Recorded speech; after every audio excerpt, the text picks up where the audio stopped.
अपने दर्शकों को बता दें सीधे यहाँ पर इस वक्त हमारे खास मेहमान जुड़ चुके हैं। सबसे पहले मेरे साथ एम्बेसडर अशोक सज्जनार हैं। अशोक सज्जनार सर लैटिविक कंट्रीज में बाल्टिक कंट्रीज में सर्व कर चुके हैं। Thank you very much sir. Hungary जहां पर दूसरे नंबर पर सबसे ज्यादा रेफ्यूजीज जा रहे हैं, जिसका यूएन HC ने नंबर दिया 1 लाख, वहां पर सुमेरा मौजूद हैं, अभिषेक उपाध्याय जिनको आप देख रहे हैं 36 घंटे कीव में बम के साए में बगैर किसी होटल में ठंड में वहां पर गुजारने के बाद अब कीव से आगे बढ़ते हुए सबसे पहला रिएक्शन अभिषेक, मेरे पास जो इंफॉर्मेशन है वो ये है कि आज की रात कीव पर भारी होने वाली है और आज जो है वो कीव को क्लोज इन करने वाले हैं और वेस्टर्न इंटेलिजेंस भी ये कह रही है। क्या रिपोर्ट्स आपके पास आ रही हैं?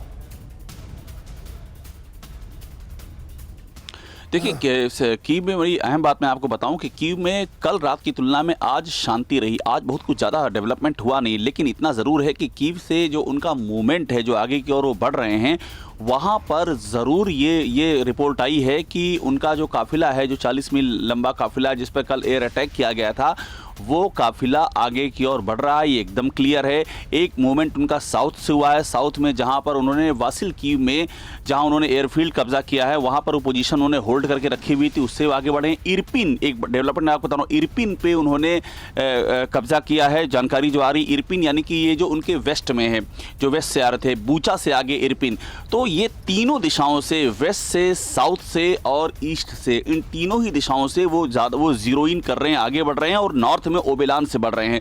तो वो लगातार जीरो इन करते आ रहे हैं। अब ये उनकी कॉल है, मुझे ऐसा लग रहा है निशांत, ये उनकी कॉल है कि वो कीव में घुसने का फैसला कब लेते हैं। क्योंकि आप देखेंगे तो साउथ का इलाका जो है उन्होंने लगभग साउथ में वो काबिज हो गए हैं।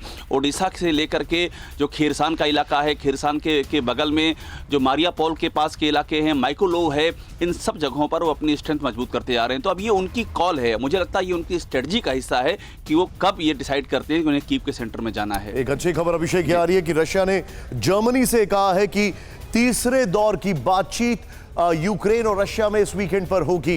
ये CNN रिपोर्ट कर रहा है। लेकिन मैं अशोक सर के पास आने से पहले और सुमेरा के पास आने से पहले आपको बताना चाहूंगा, न्यूक्लियर प्लांट पर इस वक्त रूस का कब्जा है और चूंकि एटॉमिक रिएक्टर की बात निकली है तो फिर न्यूक्लियर बम और रेडिएशन का खतरा और भी बड़ा है। इसे समझने के लिए ज़ैपोरिज़िया न्यूक्लियर प्लांट और न्यूक्लियर रिएक्टर के बारे में कुछ बातें आपको बताना और समझाना बहुत जरूरी है। जरा ध्यान से देखिएगा आप। यहां पर ज़ैपोरिज़िया प्लांट यूरोप का सबसे बड़ा न्यूक्लियर पावर प्लांट है।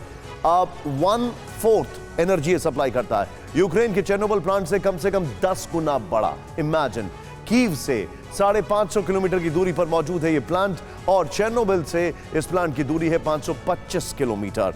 ज़ैपोरिज़िया न्यूक्लियर प्लांट की कैपेसिटी 6000 मेगावाट की है। इसे 40 लाख परिवारों के लिए बिजली जनरेट हो सकती है। ज़ैपोरिज़िया प्लांट एनर्जी के लिए यूरेनियम 235 को ईंधन के तौर पर इस्तेमाल करता है। अगर न्यूक्लियर बम की बात करें तो इसे बनाने के लिए भी यूरेनियम 235 में का ही इस्तेमाल होता है, जिसे प्रोसेस के जरिए एटम बम बनता है और उसे साइंस की लैंग्वेज में न्यूक्लियर फिजन कहते हैं।